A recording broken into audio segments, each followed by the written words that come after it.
Customs এজেন্টদের কর্মবিরতিতে বন্ধ হয়ে গেছে হযরত শাহজালাল আন্তর্জাতিক বিমানবন্দরের আমদানি কার্যক্রম। কুরিয়ারে আনা পণ্য সিএনএফ এজেন্টদের বাদ দিয়ে সংশ্লিষ্ট কুরিয়ার প্রতিষ্ঠানের মাধ্যমে রাজস্ব পরিশোধ সহ ছাড় করার নতুন নিয়ম বাতিলের দাবিতে সব ধরনের কার্যক্রম বন্ধ করে দিয়েছে সিএনএফ এজেন্টরা। ফলে প্রতিদিন মোটা অঙ্কের রাজস্ব হারাচ্ছে সরকার। নিয়াজ মোর্শেদের রিপোর্টে বিস্তারিত। 250-টিরও বেশি ডিজাইন অপশন নিয়ে ওয়ালটন স্মার্ট ফ্রিজ, বোঝে আপনার প্রয়োজন। 2 দিন ধরে হযরত শাহজালাল আন্তর্জাতিক বিমানবন্দরে কর্মবিরতি পালন করছে আমদানি কার্যক্রমে সহায়তাকারী custom clearing and forwarding C and F এজেন্টরা। এমনকি কাস্টম হাউসে কাউকে ঢুকতেও দেওয়া হচ্ছে না, ফলে বন্ধ হয়ে আছে পণ্য খালাস কার্যক্রম। বিশেষ প্রয়োজনে বিদেশ থেকে কুরিয়ারের কাগজপত্র, ওষুধ, গার্মেন্টসের জন্য নমুনা পোশাক সহ গুরুত্বপূর্ণ কিন্তু ওজন ও পরিমাণে কম এমন পণ্য আনতে হতো সিএন্ডএফ এজেন্টদের মাধ্যমে। সম্প্রতি সরকার আইন করেছে, এখন থেকে কুরিয়ার সার্ভিসের মাধ্যমে আনা পণ্য সংশ্লিষ্ট কুরিয়ার এজেন্টরাই রাজস্ব পরিশোধ করে গ্রাহকের কাছে পৌঁছে দিবে।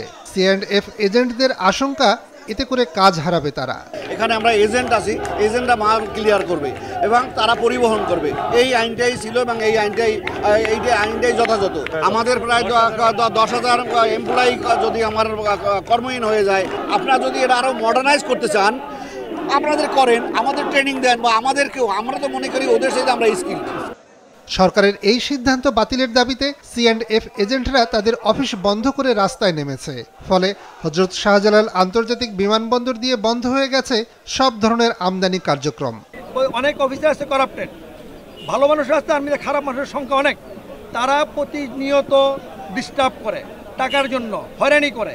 এই কারণে সিএনএফ এর কাজ দেরি হয়। কারণ আমাদের যে জনগোষ্ঠী তারা অনেক এক্সপার্ট এখানে, আর যাদের হাতে তুলে দিচ্ছে তারা আলিবাবা হিসেবে পরিচিত।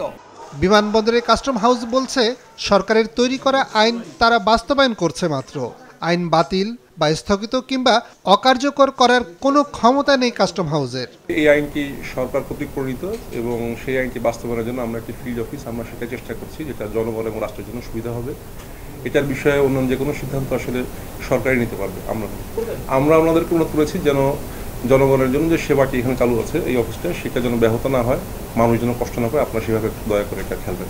সেবাটি ব্যাহত হচ্ছে, মালামাল খালাস হয়তো ডিলেট হচ্ছে, এটা হয়তো এটা যদি ওনারা যদি মনে করেন যে দেশের জন্য এটা দরকার, দ্রুত যদি এটা ঠিক করেন ওনারা, তাহলে এটা আসলে আবার ঠিক হয়ে যাবে আশা করি। বিমানবন্দর সংশ্লিষ্টরা বলছেন, প্রতিদিন মোট আমদানির 5% আসে কুরিয়ারে, কিন্তু বিল অফ এন্ট্রি হয় মোট আমদানির অর্ধেক। সিএন্ডএফ এজেন্টদের প্রতিনিধিরাই এসব কাজ করতে সক্ষম। নতুন আইন বাস্তবায়ন করতে কুরিয়ার সার্ভিসগুলোর দক্ষ জনবল নেই। হিসেব বলছে, হযরত শাহজালাল আন্তর্জাতিক বিমানবন্দর দিয়ে আমদানি করা পণ্যে প্রতিদিন প্রায় 30 কোটি টাকা রাজস্ব আদায় করে সরকার। পণ্য খালাস বন্ধ থাকায় বাধাগ্রস্ত হচ্ছে এই রাজস্ব আদায়ও।